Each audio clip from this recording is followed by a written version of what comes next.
আল্লাহ বললেন ইয়া মাসিরুল জিন্নি, হে জিন ওয়াল ইনসি, জিন এবং ইনসানের দল, ইন ইস্তাতাতুম, যদি তোমাদের শক্তি আছে, যদি তোমাদের তাকত আছে, আনতানফুজু, বের হয়ে যাও, ফানফুজু, বের হয়ে যাও, লা তানফুজুনা, কোনোদিনও সম্ভব নয়, ইল্লা বিসুলতান, তোমার 10টা ছেলে আছে, অনেক টাকার মালিক, তুমি যদি গাদ্দারি করি, মাস্তানি যদি করো, আল্লাহ বলেছেন এই গাদ্দারি, এই মাস্তানি আমার আসমান জমিনের নিচে চলবে না, এই আসমান জমিনের কিনারার বাইরে গিয়ে তোমরা সেই গাদ্দারি করো। কারো ক্ষমতা আছে যাওয়ার নি ভাইজান? এই ভাইজান যাওয়ার ক্ষমতা আসেনি। আল্লাহ বললেন এরে বিশ্বের মুসলমান, আজকে পৃথিবীর ভিতরে থাকার অবস্থায়, আজকে দেখেন বন্ধুরা, বিশাল আকারের জমিনের মধ্যে থাকার অবস্থায় তোমার বাজারের সময় হয়, তোমার টাস খেলার সময় হয়, সব কিছুর সময় হয়।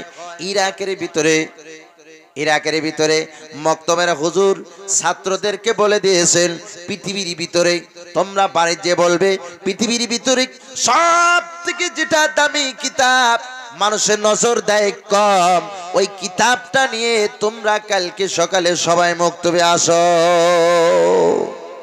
সব থেকে দামি যেটা কিতাব মানুষের দেখে কম, নজর দেয় কম, এই কিতাবটা ধরে কালকে মক্তবে নিয়ে আসো। গার্জিয়ানকে বলছে, গার্জিয়ানে চিন্তা ভাবনা করতে করতে তারা বুঝতে পারলো এই কিতাবটা সব থেকে ভালো কিতাব হলো কোরআন, আর সব থেকে বেশি পড়ে আর বেশি কম নজর দেয় মানুষে এই কোরআনের প্রতি। কোন ঠিক না বেঠিক? অনেক ঘরে কোরআন আছে, দেখবেন মাকসায় বাসা দিতে দিতে আধা কিলো সাপ লাগবে এটাকে সাবা করতে, অথচ টিভিকে দেখবেন এত সুন্দর জায়গায়, উঁচা জায়গায় রাখছেন, ডেইলি টিভিকে কমপক্ষে দিনে 2 বার মোছামুছি করতেছে। কোন ঠিক না বেঠিক? এই বাবা বলেন ঠিক না বেঠিক? এইটাই হলো গাদ্দারি।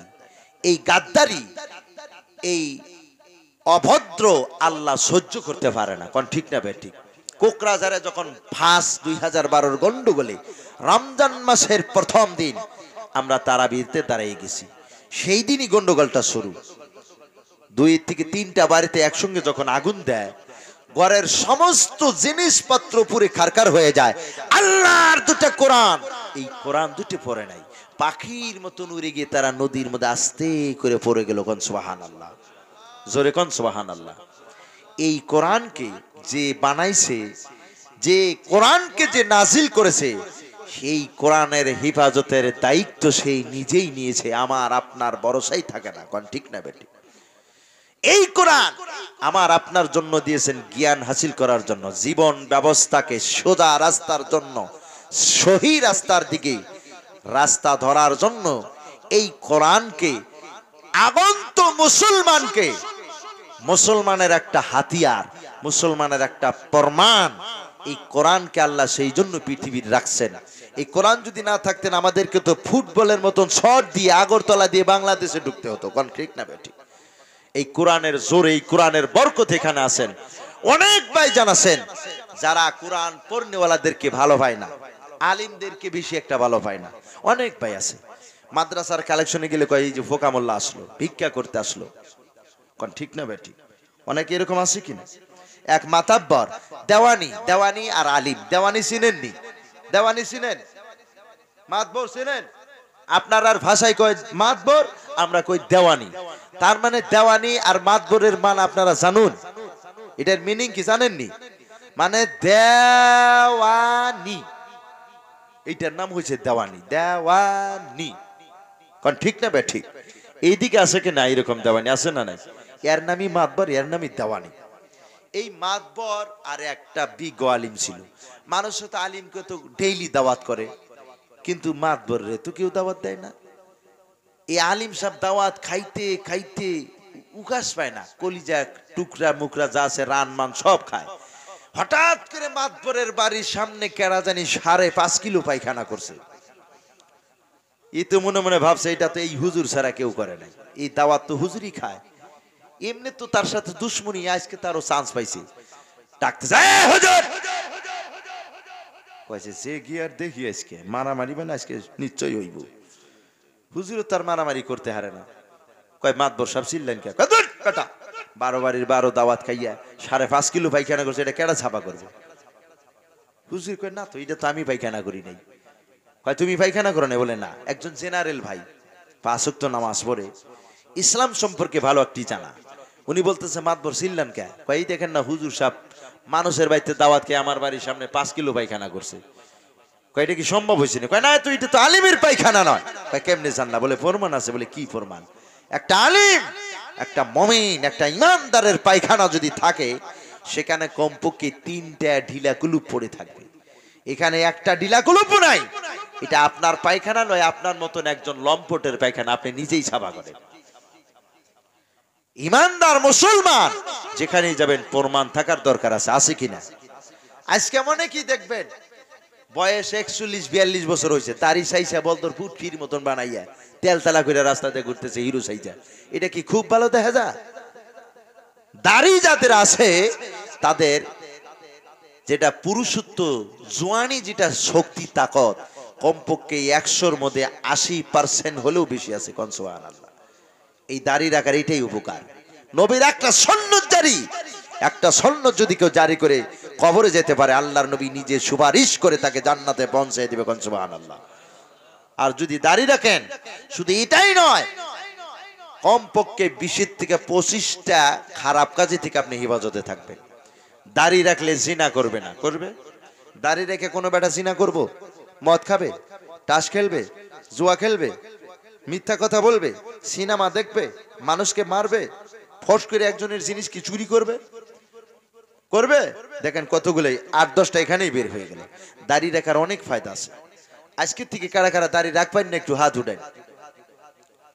এই যে এটি বলে একটা বলে দাড়ি রাখতো না, দেখছুন কি সমাচার? হ্যাঁ, ভুল হয়ে গেছে কেন কি? কয় সে ওয়াজ শুনলাম, মজার ওয়াজ। কয় কিরকম? তামাম মজার। কয় একটা কস না? কয় এইটা তো কইতাম না, মনে নাই। কয় তাহলে কি ওয়াজ শুনলি? কয় তামাম শুনছি। তো এইবা কি আপনারাও শুনতেছেন নাকি? কেডা কেডা দাড়ি রাখবেন একটু হাত উঠান। নারে তাকবীর, লিল্লাহি তাকবীর। আল্লাহ কবুল করুক। অনেকে হাত আদা উঠাইছে, তার মানে একটু ছোটো ছোটো করে রাখবো আর কি, একবার ফুল দাড়ি রাখতো না। কিরে ভাই, ফুল দাড়ি রাখলে কি অসুবিধা আছে? কোনো অসুবিধা আছে? অনেক ভাইজান আছে, হাফিজ সাহেবের সাথে যদি মাইয়ার বিয়ে আসে, হাফিজ সাহেবের সাথে দেওয়া যাবে না। 3000 টাকা বেতন, 1500 নগদ, 1500 বাকি। আমার মাইয়ার সোনু পাউডার কিনতে পারবে না, দিস না, না করে দে। আছেন এরকম মানুষ? আলিমের সাথে বিবাহ আসলে দিস না, 5000 টাকা বেতন, সব কয়টাই বাকি, দেওয়া যাবে না। বান্দার আমার জেনারেল ইঞ্জিনিয়ার ডক্টরের সাথে যদি বিবাহ আসে, বলে এটা সারিস না, পারলে 2 বিঘা নগাঁও টাউনে থেকে মাটি বিক্রি করে ওগুলো ইঞ্জিনিয়ারের সাথে বিবাহটা দে। আছে না এরকম নিয়তালা? আছে না নাই? বন্ধুরা আমার, পুরানা একটি জামানার কথা, পিয়ার আলী আমির সাহেব, পিয়ার আলী একজন আমির সাহেবের নাম ছিল, দিল্লি মার্কাজে। অনেক দিনের কথা, এই পিয়ার আলী আমির সাহেব অনেক বুজুর্গ মানুষ ছিল, ইবাদত আল্লাহর এইরকম ভাবে করতেন। ডেইলি তাহাজ্জুদের নামাজ পড়ে, একটা দিন তাহাজ্জুদের নামাজ কাজা করে না। উনি 4-5 জন সাথী নিয়ে দিল্লি মার্কাজ থেকে আর একটু 20 মাইল দূরে একটু মানে চলে গিয়েছেন, টুস্কিলে গিয়েছেন। যাওয়ার পরে বিশাল একটি মসজিদ, যে মসজিদটা জঙ্গলে ভরা, মানুষের নামাজ পড়ে না, একবারে ঘাস উঠে মসজিদ ঘর বোঝাই হয়েছে। পিয়ার আলী আমির সাহেব ওই মসজিদ ঘরটা আগে গিয়ে সাফা করলেন। তারপরে সাথী ভাইদেরকে বলল, কাউকে বলল তুমি খানা উঠাইয়া দাও, কাউকে বলল সবজি উঠাইয়া দাও। 3 জন বড় বড় মুসারু চিনেননি? মানে আজকালকার মানুষের বুঝ, দাড়ি কাটো, লম্বা মোষ এরকম আছে না নাই? হিরো কাটিন মোশরাই আইছে 3 জন। বলে আমির সাহেব কি করেন? বলে আমরা এই জায়গায় একটা দিনের জন্য আসছি, আমাকে একটু পারমিশন দেন। বলে এখানে কোনো পারমিশন হবে না, আমরা জামাত তোমাত কিছুই বুঝি না। ঘাটটা দূরে মসজিদ থেকে বাইর করে দিছে। আদা সবজি, আদা রান্দা হয়েছে, ভাত, আদা চাউল ফুটছে, ফুটে নাই, এইরকম। পিয়ার আলী আমির সাহেব সাথী ভাইদেরকে বলে চলো, এখানে থাকা যাবে না, এরা ইসলাম কাকে বলে এরা বুঝে না, সাথে সাথে ওখান থেকে বিদায় নিলেন। আমার মুসলমান বাবাজি, রাস্তায় আমার সময় সাথী ভাইরা বলতেছে, হুজুর পানির পিপাসা লেগেছে, খিদার তাড়নায় আর সহ্য করতে পারতেছে না। ওই জায়গার ভিতরে গভীর একটি পাহাড় আছে, সেই পাহাড়ের উপরে তারা, পানির কোনো ব্যবস্থা নাই। পিমার আলী আমির সাহেব বলতেছে, ইন্নাল্লাহা মা'আস সাবিরিন, নিশ্চয় আল্লাহ সবর করনেওয়ালাদের সাথে থাকে। সবর করো, ইনশাআল্লাহ হয়ে যাবে, ব্যবস্থা হবে। ওই পাহাড়ে 3 জন মহিলা ডেইলি ছাগলকে পানি খাওয়াইতে যায় দুপুর বেলা। সেই দিন 3 বালতি পানি নিয়ে গেছে, কোনো একটা ছাগলে পানি খায় না, ছাগলে পানির মধ্যে মুখই দেয় না। লাস্ট এরা তো এই যে পানি পানি করতে করতে করতে করতে এই ছাগলালা পানির আলার সাথে দেখা হয়েছে। পেয়ার আলী আমির সাহেব বলতেছে, মা জান একটু দয়া করে আমাদের সাথী ভাইকে একটু পানি দিবেন। বলে, হুজুর যতটুক মনে ধরে আপনারা খায়া নেন। আমার মুসলমান বাবাজি, ওই জায়গায় বসার পর পেয়ার আলী আমির সাহেব বলতেছে, সাথী ভাই সুযোগ হয়েছে, চলো ভাতগুলো খেয়ে নেই একবারে। যখন ভাতগুলো হান্ডি উঠাইয়ে দিয়েছেন, আধা ফোঁটা চাউল একবারে ফুইটা নরম ভাত হয়ে আছে, কোন সুবহানাল্লাহ। সবজিটা পুরা হয়ে আছে, সবজি আর আদা সেদ্ধ নাই। পানিও খাইলেন, ভাতও খাইলেন। তারপরে ওই মাইয়াদের ছাগল গুলো তারপরে এসে পানি খাওয়া শুরু করে দিল, কোন সুবহানাল্লাহ। আমার মুসলমান বাবাজি, আমির সাহেব বলল, কি জানি আজকে আমাদের জন্য এই ছাগলরা আমাদের জন্য অপেক্ষা করেছে, আমরা পানি না খাওয়া পর্যন্ত তারা পানি খাইলো না। আল্লাহর সাথে যদি ডাইরেক্ট যদি কেউ কানেকশন রাখেন, আল্লাহ আপনার সাথে ডাইরেক্ট কানেকশন রাখে। ঠিক না বেঠিক? আল্লাহকে যারা চিনে, আল্লাহ তাদেরকে নিশ্চয় চিনে। চিনি কিনা? চিনে না? নাই। হযরত ওমরের জামানায় একটা মদারু ডেইলি মদ খায়, সকাল বিকাল সন্ধ্যা, আর এক বোতল করে মদ ব্যাগের মধ্যে নিয়ে আবার বাড়ির দিকে যায়। ওটা রাইতে শুইতে বেলা খাইব, এত খাওয়া খায়। হযরত ওমরের সাথে যখন দেখা হয়েছে, হযরত ওমর উনি 21 কিলো খানা এক সন্ধ্যায় খাইতেন, কোন সুবহানাল্লাহ। কয় কিলো?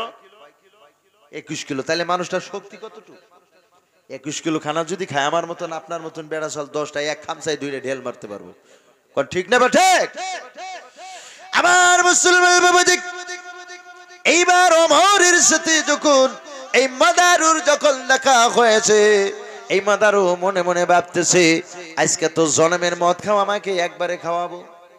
যদি একটা আসার মাইরা দেয়, হাড্ডি গাড্ডি যা আছে চুরমার হয়ে রাস্তার সাথে মিশে যাব। আল্লাহর কাছে তওবা করতেছে, খাঁটি তওবা, আল্লাহ আর জীবনে মদ খাবো না।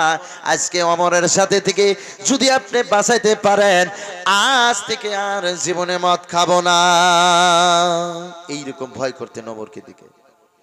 আরে আল্লাহ 7 তওবা কবুল করছে, তুই যদি মদ নাই খাস তাহলে কবুল করলাম, কোন আমিন। ওমর ডাক দিছে, থরথর করে কাঁপে, লুঙ্গির মধ্যে পেশাব করে দিছে, এত ডরান ডরাইতেছে যে যদি একটা ঘুষি মারে তাও কামান আড্ডি একটাও থাকবো না, একবারে সুর মার। আর যদি দইরা আসার দেয় তো জীবনই শেষ।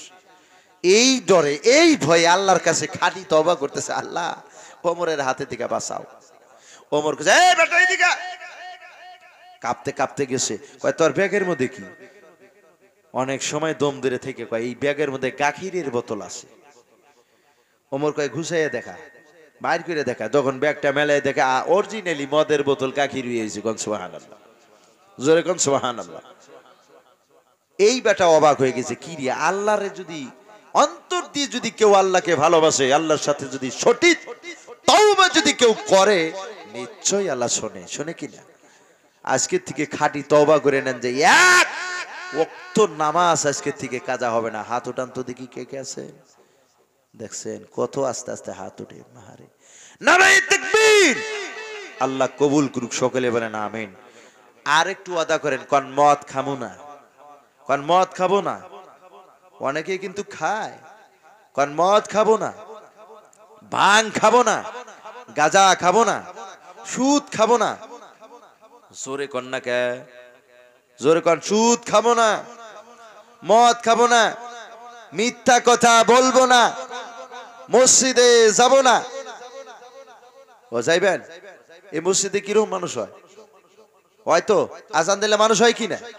ভাই, হযরত ওমরের মতন ঈমান ভিতরে আনেন, আবু বকর সিদ্দিকের মতন ঈমান আনেন, তাহলে সে এই দুনিয়ার থেকে কবরেও যায় শান্তি পাবেন, দুনিয়ায়ও শান্তি পাবেন। কোন ঠিক না ভাই? ঠিক।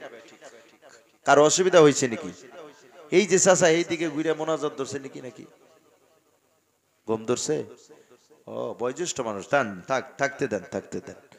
অনেক বয়স হয়েছে, ওনার শরীরে আমাদের শরীরের মতন এনার্জি নাই নাকি? কোন তা মাহাতরম দোস্ত বুজুর্গ, আল্লাহ পাক, আল্লাহ পাক, উনি পবিত্র, ওনার নামটা পবিত্র।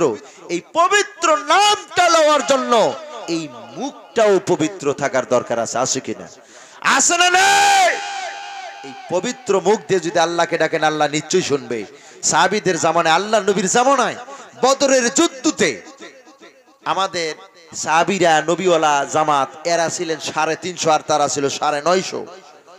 এরা তো ভয়ে দুইটা মেলা করছিল। আবু বকর বললেন, এ বেটারা কই যাস? ভয়। আল্লাহর তরফ থেকে ফয়সালা আসছে, একটি করে সিপাহীর সাথে 1000 করে ফেরেশতা আল্লাহ ফিডিং করে দেবে। কোন সুবহানাল্লাহ। কেন দিছেন? তাদের বরকত আছে, তাদের মুখটা পবিত্র আছে। এই মুখ দিয়ে তারা মদ খায় নাই, মিছা কথা বলে নাই, ঘুষ খায় নাই, সুদ খায় নাই, গাঁজা খায় নাই, বিড়ি খায় নাই। এই মুখ দিয়ে সত্য কথা তারা বলতো। আমার মুসলমান বাবাজি, 350 সাহাবী 950 কাফির বেঈমানের সাথে জিহাদ করে সব কয়টাকে জমিনের সাথে মিশাইয়া দিল। আল্লাহ রাব্বুল আলামিন একজন করে সাহাবীর সাথে 1000 করে ফেরেশতা ফিডিং করে দিয়েছেন। আজকালকার এই জামানায়, এই যুগে যদি কোনো মুসলমান এই জওয়ানটাকে সত্য হিসাবে যদি ব্যবহার করতে পারে, আল্লাহ রাব্বুল আলামিনকে যখন তখন ডাক দিলে আল্লাহ শুনবে। জোরে কোন সুবহানাল্লাহ।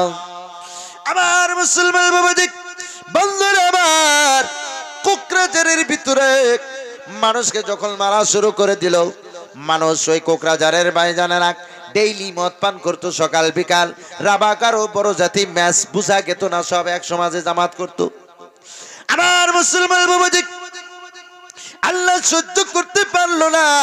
আল্লাহ বিশাল একটি গজব আল্লাহ লেটাফাটা শুরু করে দিলেন। মুসলমানকে মাইরা যখন এক পথ সাইজ করলো, তখন সে আল্লাহরকে তারা বুঝতে পারলো, তারা মানে রোজা রাখা ধরলো, তারা আল্লাহর ইবাদত শুরু করে দিল। তারপরে সে মুসলমান বিজয় হয়েছে। কোন সুবহানাল্লাহ।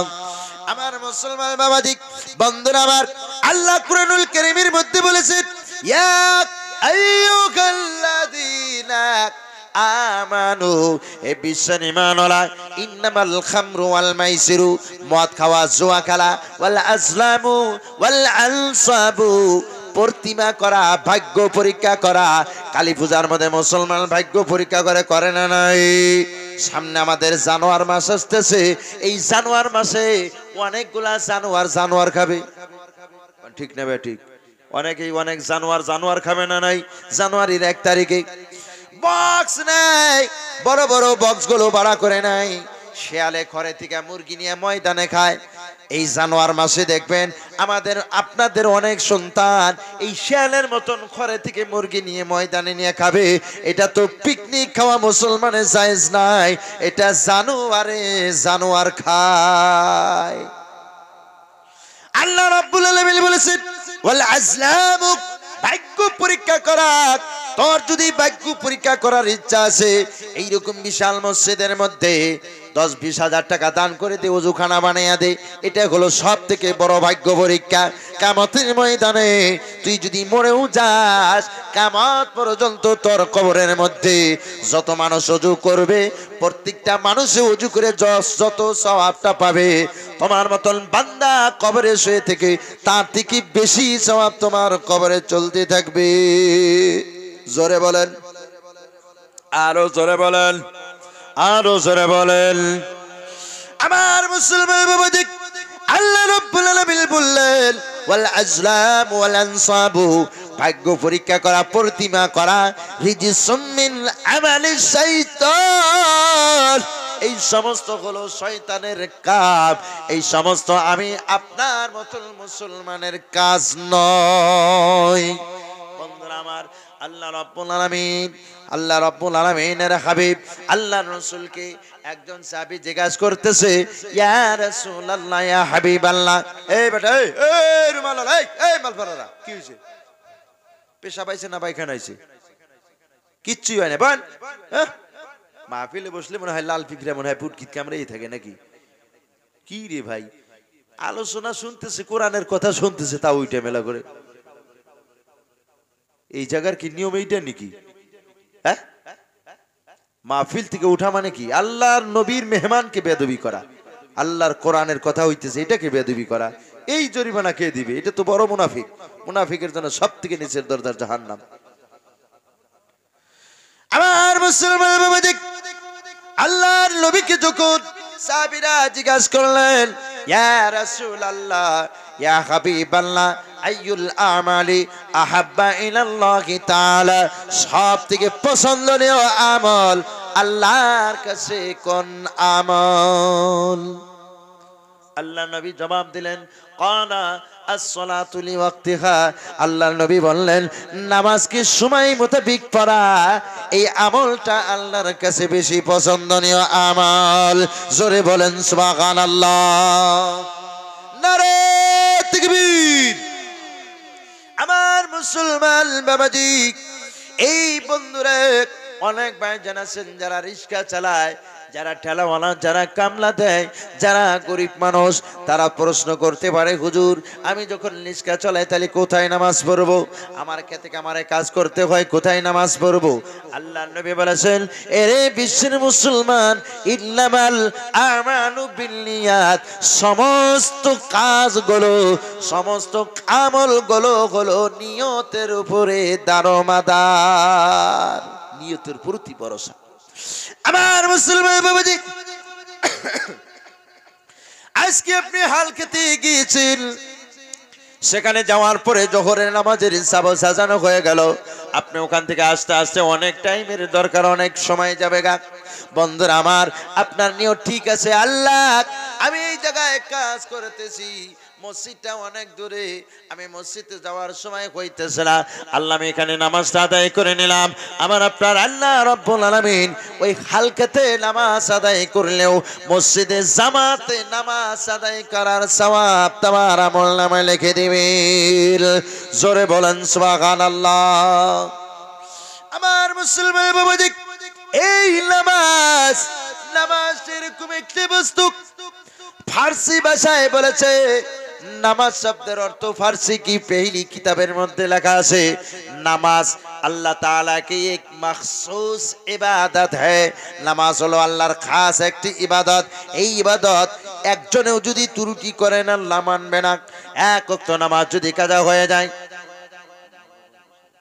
আইসে তোলাই নাইবো তো, এই হাদিসের টুকরা আছে, আল্লাহর নবী রাসূল করিম সাল্লাল্লাহু আলাইহি ওয়াসাল্লাম বললেন, আমার মুসলমান বাবাজি, নামাজ হলো আল্লাহর খাস ইবাদত।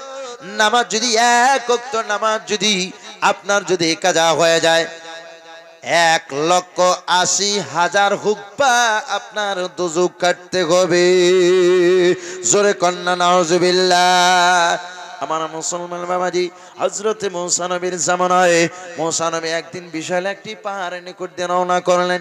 হঠাৎ করে একটি গাছের তলায় বসে যান।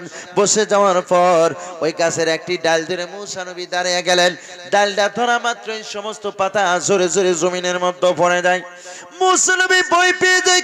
আল্লাহ বলতেছে, মূসা রে, তুমি কি ভয় পেয়েছো? আল্লাহ রাব্বুল আলামিন এই কথা বলার পর মূসা নবী বলতেছেন, জি আল্লাহ, আমি তো ভয় পাইলাম। এই গাছের ডালটা ধরা মাত্রই সমস্ত পাতাগুলো জোরে জোরে জমিনের মধ্যে পড়ে গেল। আল্লাহ রাব্বুল আলামিন বলতেছে, মূসা রে, যেরকম গাছের ডালের সমস্ত পাতাগুলো জোরে জোরে জমিনের মধ্যে পড়ে গেল, আখিরি নবীর উম্মত যদি 5 ওয়াক্ত নামাজ যদি পড়তে পারে, এই গাছের পাতার ডালের মতন তাদের শরীরে তিকি গুনাহগুলো জোরে জোরে জমিনের মধ্যে পড়ে যায়। জোরে বলেন সুবহানাল্লাহ, নারে তাকবীর।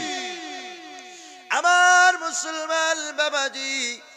মুসা নবী আল্লাহকে বলতেছে, আল্লাহ গো, আমি কি আল্লাহর আখিরি নবীর উম্মত হতে পারবো না? আল্লাহ বললেন, না না, পারমিশন নাই। দ্বিতীয় নম্বরে হযরত মুসা একটি বিশাল একটি নদীর কান্দায় চলে গেলেন। সেখানে একটি বগা জানোয়ার একবার বেদরওয়ালা কাদাওয়ালা মাটির মধ্যে লাটাপাটা হয়, আবার পানি দিয়ে দৌত করে সাফা হয়ে যায়। এই দৃশ্য একবার নয়, দুইবার নয়, তিনবার যখন দেখলেন, মুসা নবী বলতেছে, এ আল্লাহ, এই জিনিসটা তো আমি বুঝতে পারলাম না। এই জানোয়ারটা কাদা মাটির মধ্যে লাটাপাটা হয়, আবার গিয়ে পানি দিয়ে দৌত করে সাফা হয়ে যায়।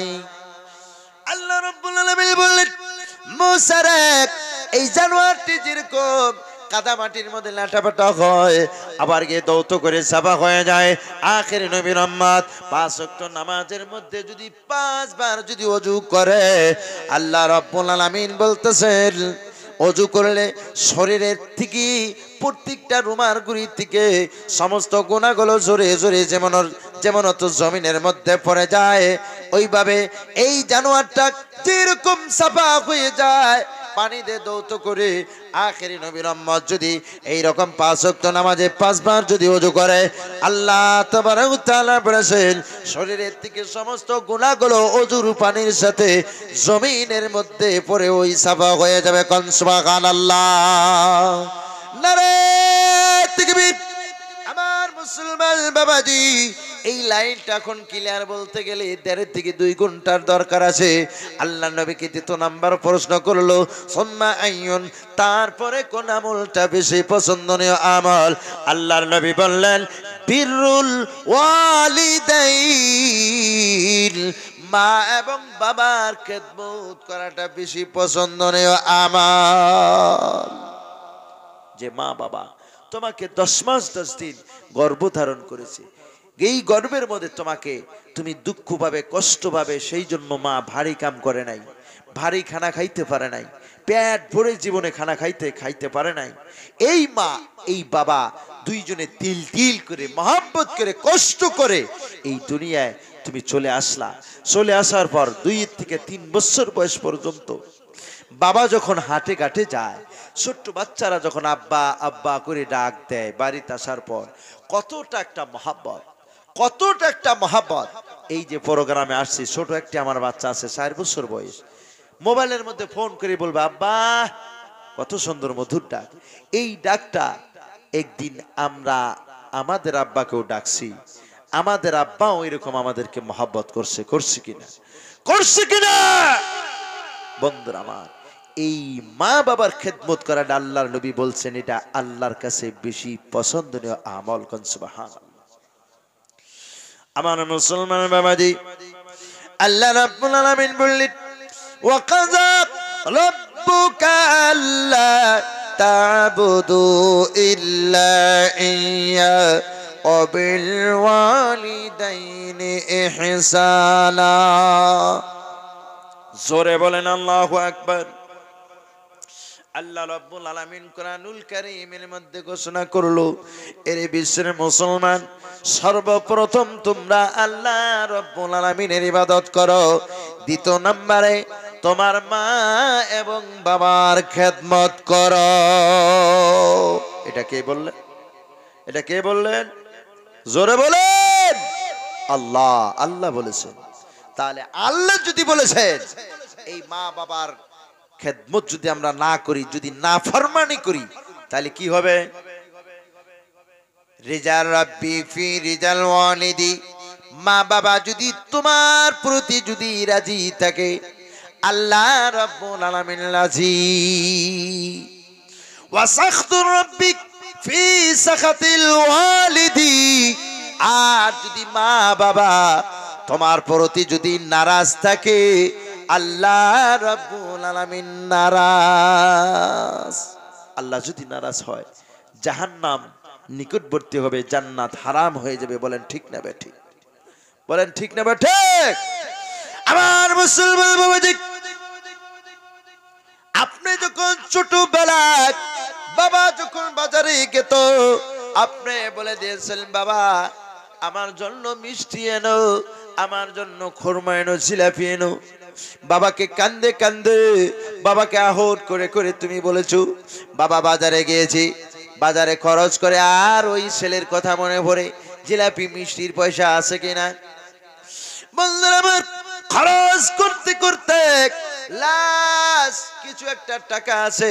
এখন বাবা যদি আপনার সদাই নাই, বাবার চা খাওয়া পয়সা নাই, যদি চা খায় সদাই নেওয়া হয় না, নিজে না খাইয়া আপনার জন্য সদাই নিয়া মনটা আনন্দ ফুর্তিতে ফুর্তিতে বাড়িতে চলে আসে। বলে যখন আসেন, আসার পরে আব্বা বলে যদি একবার একটা ডাক দেয়, এই সদাইটা বার করে ওই মহাব্বতের সুলতানকে খাওয়াইছে। বলেন ঠিক না বেটি? আমার মুসলমান বাবাজি, আপনি যখন বড় হয়েছেন, আপনার বাবা এখন বয়োজ্যেষ্ঠ হয়েছে, অনেক বয়স হয়েছে, আপনার ওই সন্তানি খালতটা, ওই অবু সালতটা এখন আপনার মা বাবার হয়েছে। বলেন ঠিক না বেটি? কোন বাড়িতে যদি ঘুরতে যায়, কারো বাড়িতে ভালো মন্দ জিনিস দেখলে মা বাবার খাওয়ার মনে চায়, কিন্তু ছেলে কি বলতে সাহস পায় না। ছেলের বউ গলার মধ্যে টিভিটা ধরবে, আছে না এরকম? আছে না নাই? শ্বশুরকে এত মহাব্বতের ডাক দেয় আব্বা জান, শাশুড়িরে কয় আম্মা জান, আর নিজের বাবাকে ডাক দিতে মনে হয় মুখের মধ্যে ঠাটা পড়ছে, আওয়াজই বের হয় না। আছে না এরকম ভাই? আছে না এরকম জওয়ান? আরে যুবক, আল্লাহর নবীর জামানায় হযরত আলী, হযরত ওমর কে আল্লাহ রাব্বুল আলামিনের হাবিব যখন জঙ্গলের দিকে যখন প্রেরণ করলেন, জঙ্গলে যাওয়ার পরে একটা লোক ওদের সাথে সালাম দিল। জঙ্গলে থেকে সালামের আওয়াজ আসে, কিন্তু লোকটা দেখা যায় না। আস্তে আস্তে যখন আগের দিকে গেছেন, দেখতে পারতেছেন একটা পাগলের মতন একটা ঝুপড়ির মধ্যে মানুষ দেখা যায়। আমার মুসলমান বাবাজি, দেখার পরে আলী বলতেছে, আরে ভাই আপনি কে? আপনার নামটা কি? আমরা তো চিনি না, আপনার মুখের মধ্যে তো একটা দাঁতও দেখি না, আপনি একজন জওয়ান মানুষ। তখন তসবিহ হাতে নিয়ে আল্লাহ আল্লাহ করতেছে, আর ওনার কাঁধের মধ্যে ওই ব্যাগের ঝুলার মধ্যে ওনার মাওকে রেখে ঘাড়ের সাথে বাজাইয়া রাখছেন। আলী বলতেছে, এ বাবা রে, তোমার এই ব্যাগের মধ্যে এটা কে?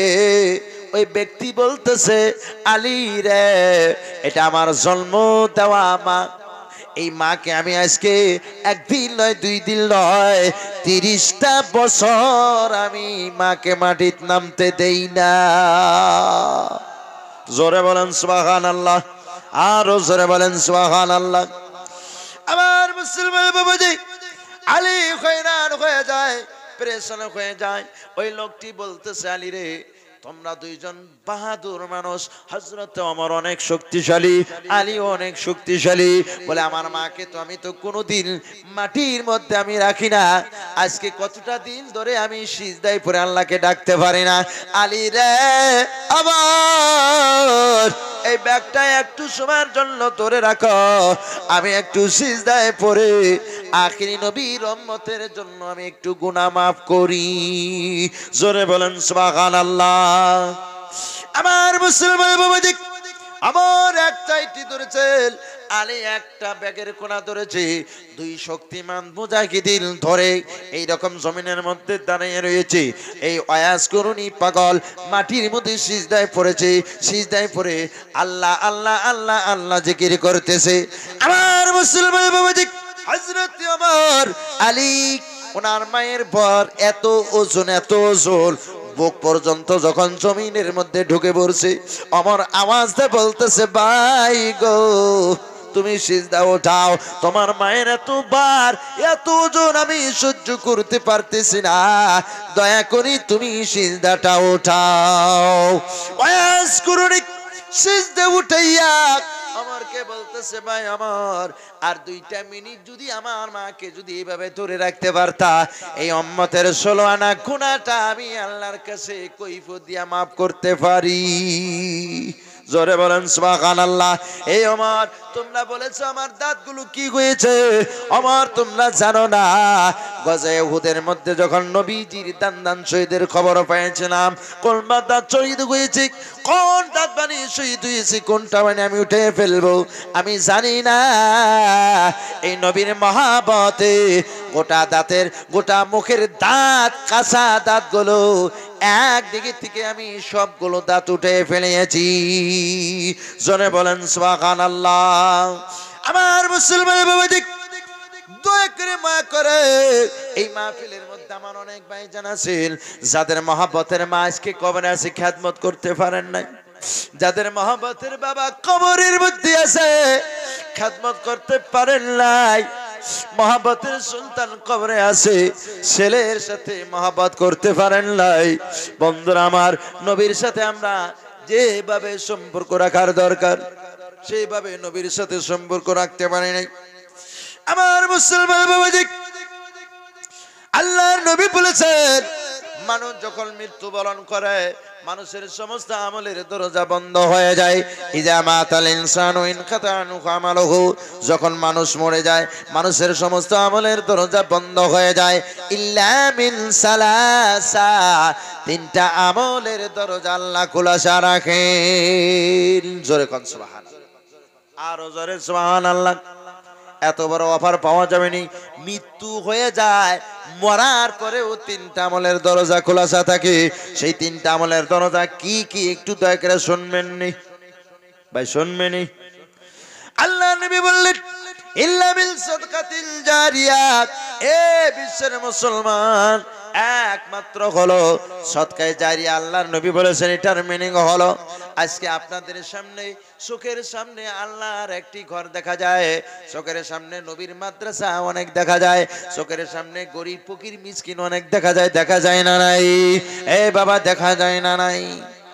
আমার মুসলমান বাবাজি, আজকে আপনার মা, আপনার বাবা গত বছর যারা এই মাহফিলে বসছিলেন মনে হয় আজকে তারা নাই, পৃথিবী থেকে তারা বিদায় নিয়েছে।